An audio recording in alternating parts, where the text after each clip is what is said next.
ได้มีกองประชุมเพื่อสร้างความเข้มแข็งแก่การจัดตั้งปฏิบัติในการต้านอาชญากรรมข้ามชาติโดยเฉพาะก็แมนการจัดตั้งเรื่องปัญหายาเสพติดและการฟอกเงินซึ่งวันในกองประชุมในครั้งนี้มีผู้เข้าร่วมที่มาจากอัยการและศาลในขอบเขตทั่วประเทศกองประชุมดังกล่าวได้จัดขึ้นในวันที่27 กุมภาพันธ์ 2018 อยู่นครหลวงเวียงจันทร์โดยการเป็นประธานของทานบุญยังจันดาละสารห้องหัวหน้าองค์การอัยการประชาชนสูงสุดมีทานลีซาสฟิลิปปาประธานสถาบันช่วยเหลือทางด้านกฎหมายและวิชาการแห่งราชจักรลุกซัมบวกท่านบุญยังจันดาละสารห้องหัวหน้าองค์การอัยการประชาชนสูงสุดได้กล่าวว่าอาชญากรรมข้ามชาติที่มีการจัดตั้งเป็นปัญหาที่พ้นเด่นสำหรับทุกทานที่มีส่วนเกี่ยวข้องกับการปกป้องกฎหมายและสั่งฟ้องผู้กระทำผิดขึ้นศาลตัดสินทั้งเป็นภัยข่มขู่และท้าทายต่อการปกครองรัฐด้วยกฎหมายและการปกครองที่ดีของบรรดาประเทศอยู่ในโลกเครือข่ายอาชญากรรมได้แพร่ลับออกไปและภัยอันตรายของอาชญากรรมก็ยิ่งเพิ่มทวีความร้ายแรงขึ้นเรื่อยๆอาชญากรรมก็ได้เปลี่ยนจากการกระทำผิดที่มีผลกระทบในระดับท้องถิ่นกลายเป็นการกระทำผิดในระดับชาติและระดับสากลในปัจจุบันถ้าหากว่าการร่วมมือในการปกป้องกฎหมายมีลักษณะจำกัดหรือบ่ให้การร่วมมือใดๆสถานการณ์ก็จะเปลี่ยนไปจากบ่ดีไปเป็นหายนะอย่างบ่ต้องสงสัยฉะนั้นการร่วมมือสากลและการร่วมมือกันของทุกๆภาคส่วนจึงมีความจำเป็นกว่าที่เคยปฏิบัติผ่านมาเพื่อให้การช่วยเหลือซึ่งกันและกันของภาคส่วนที่เกี่ยวข้องในการปฏิบัติกฎหมายและสามารถตอบโต้คืนทุกการกระทำผิดที่ก่อขึ้นอย่างรีบด่วนและทันการเพื่อนำเอาผู้กระทำผิดมาลงโทษท่านบุญยังจันดาลสารได้กล่าวเติมอีกว่าหนึ่งในบรรดาอาชญากรรมข้ามชาติที่แพร่หลายในปัจจุบันแม่นการค้าขายยาเสพติดซึ่งได้สร้างความเสียหายอย่างหลวงหลายต่อกับชีวิตสุขภาพและทรัพย์สินของพลเมืองเฮ็ดให้สังคมบ่มีความสงบกลายเป็นปรากฏการณ์ย่อท้อของภาคพื้นและสากลการเพิ่มทวีการร่วมมืออย่างมีประสิทธิผลของบรรดาองค์การจัดตั้งที่เกี่ยวข้องในสังคมจึงมีความจำเป็นและสำคัญที่สุดเรียกร้องให้ทุกประเทศในภาคพื้นและสากลต้องได้ร่วมมือกันต้านอาชญากรรมดังกล่าวด้วยมาตรฐานที่เข้มงวด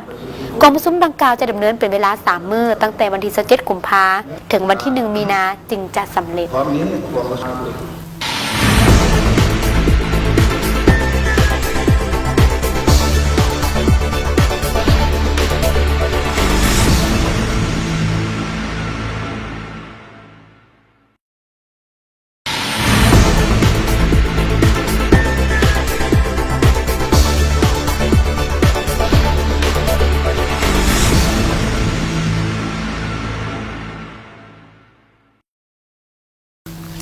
ได้มีกองประชุมเพื่อสร้างความเข้มแข็งแก่การจัดตั้งปฏิบัติในการต้านอาชญากรรมข้ามชาติโดยเฉพาะก็แมนการจัดตั้ง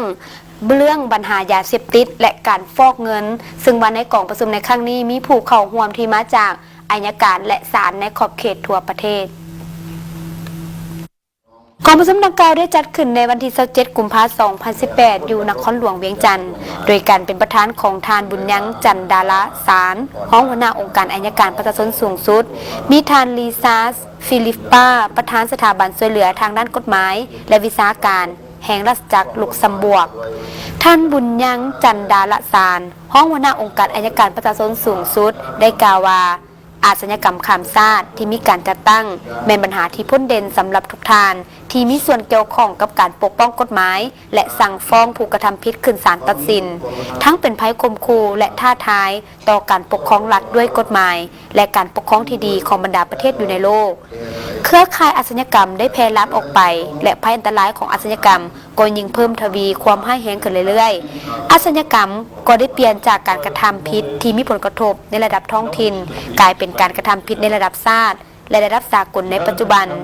ถ้าหากว่าการร่วมมือในการปกป้องกฎหมายมีลักษณะจำกัดหรือบ่ให้การร่วมมือใดๆสถานการณ์ก็จะเปลี่ยนไปจากบ่ดีไปเป็นหายนะอย่างบ่ต้องสงสัยฉะนั้นการร่วมมือสากลและการร่วมมือกันของทุกๆภาคส่วนจึงมีความจำเป็นกว่าที่เคยปฏิบัติผ่านมาเพื่อให้การช่วยเหลือซึ่งกันและกันของภาคส่วนที่เกี่ยวข้องในการปฏิบัติกฎหมายและสามารถตอบโต้คืนทุกการกระทำผิดที่ก่อขึ้นอย่างรีบด่วนและทันการเพื่อนำเอาผู้กระทำผิดมาลงโทษท่านบุญยัง